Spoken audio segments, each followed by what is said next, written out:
Die Wiesn ist ein dreidimensionaler Bilderrausch, ein Fest für die Sinne. Alles heischt um Aufmerksamkeit. Farben, Ornamente, Lichter und ganz viel Pappmaché, wie in der barocken Oper.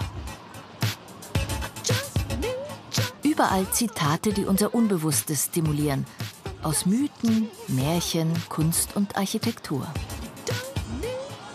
Höchste Zeit, ein bisschen genauer hinzuschauen und die versteckten Botschaften zu entschlüsseln.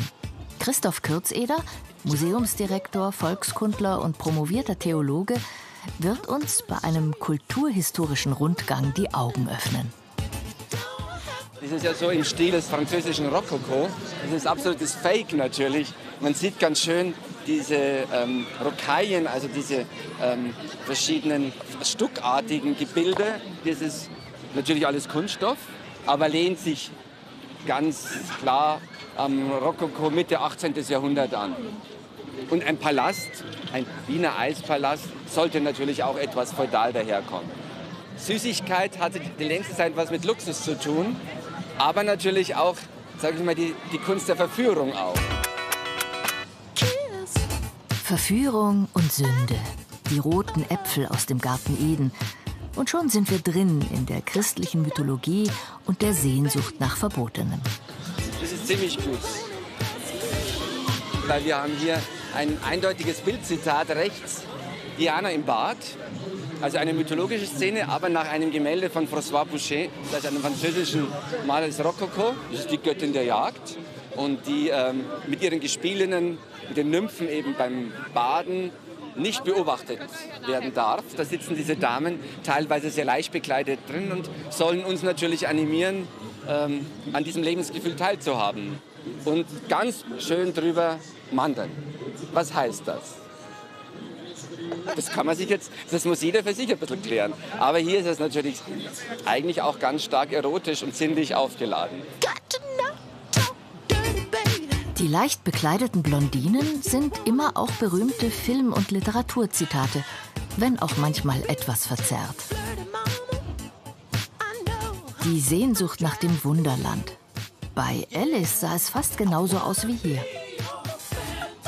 Wasserspiele wie am Hof von Versailles mit bayerisch-alpenländischem Touch. Grüne Männchen und die Energie der Zukunft. Neben Athen und blutbeflecktem Rom. Ein visueller Rausch durch Raum und Zeit, inklusive Mondlandung.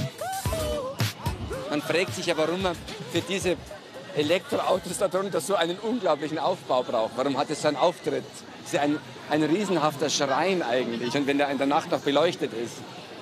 Besonders Autoscooter haben noch diese Idee aus der Entstehungszeit irgendwie noch konserviert. Es ist natürlich immer wieder überarbeitet, aber es hat noch so diesen Charme der 20er Jahre und 50er Jahre Design. Auch von den Farben mit diesen wunderbaren pastelligen Farben. Das müsste man schon fast unter Denkmalschutz stellen, wenn es noch nicht unter Denkmalschutz ist. Eine echte Designrarität aus den 50ern, neben neobarocker Ornamentik der Jahrhundertwende. Und wahrscheinlich gibt es, außer in Kirchen, nirgendwo sonst eine so hohe Dichte an Engeln.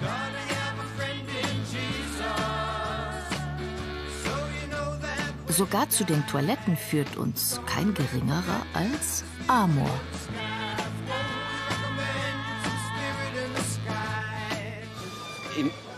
Auf den ersten Blick ja, aber es fehlt was Entscheidendes. Wo sind die Flügel? Ja, das ist interessant, das fällt auch den wenigsten auf.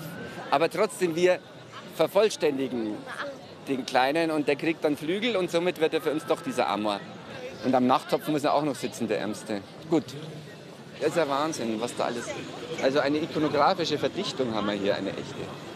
Also hier will man schon mit allen München-Trümpfen sozusagen mehr aufwarten. Sogar der Krug hat Flügel und es hat schon eine gewisse Dynamik natürlich. Und rechts, den haben wir, den Alois Hingerl, den Münchner im Himmel. Der darf natürlich auf der Wiesn nicht fehlen. Also Himmel, Bayern, Oktoberfest, irgendwo hat das miteinander was zu tun. Das müssen wir aber noch jetzt mal genauer sich anschauen. Es gibt sogar ein Zelt, das von sich behauptet, der Himmel der Bayern zu sein. Mit hohem künstlerischen Aufwand. Bier trinken ein himmlisches Vergnügen? Der Himmel kann nach ein paar Maß auch ganz schnell zur Hölle werden. Also der Grat ist dann irgendwann sehr schmal. Aber es ist interessant, es ist immer erst einmal der Himmel. Es ist ein Heilsversprechen. Hier schwebt eine berühmte literarische Figur, der Inbegriff des bayerischen Grandlers. Alois Hingerl, der Münchner im Himmel von Ludwig Thoma. Aloysius wurde es im Himmel zu fad, weil es dort kein Bier gab. Deshalb kehrte er zurück auf die Erde, nach München, ins Hofbräuhaus. Täuschend echt nachgebaut auf dem Oktoberfest. Gut, das beherrschende Kunstwerk ist natürlich trotzdem die Bavaria. Die ist ja auch nicht temporär, sondern die steht seit 1850 hier ziemlich fest. Der erste Entwurf war der Leo von Klenze, der wollte so eine griechische Amazone. Dann hat aber Ludwig Schwanthaler den Entwurf gemacht und es wurde eine bayerische Amazone. Und wie wir heute sagen, eine Bavaria. Also sie ist etwas fester und sie hat natürlich den bayerischen Löwen am Bandel. Also so ein Haustier, das muss man erst einmal hinkriegen und es erst mal zähmen. Es ist ja schon ein gezähmter und dressierter Löwe, der bayerische. Aber er brüllt ja auch. Der bayerische Löwe brüllt ja auch auf der Wiesn. Der brüllt ja nicht andauernd, das ist ein gewisser Rhythmus, da müssten wir jetzt wieder warten. Es stehen ja schon ein paar Wartende da, das ist ein bisschen wie beim Glockenspiel. Wann brüllt er jetzt? Ja? Doch, er macht's.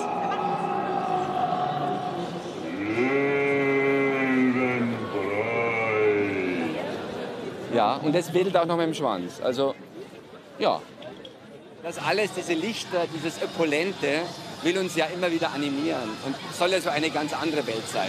Es ist bunt, es ist von allem ein bisschen zu viel, es ist manchmal auch ein bisschen mit Augenzwinkern oder auch unfreiwillig komisch, aber es ist die Mischung, die es ausmacht. Und das kann ich so auch nicht erfinden, es ist gewachsen über die Jahrzehnte. Das ist ein gewachsenes Gesamtkunstwerk, eine große, wunderbare Inszenierung.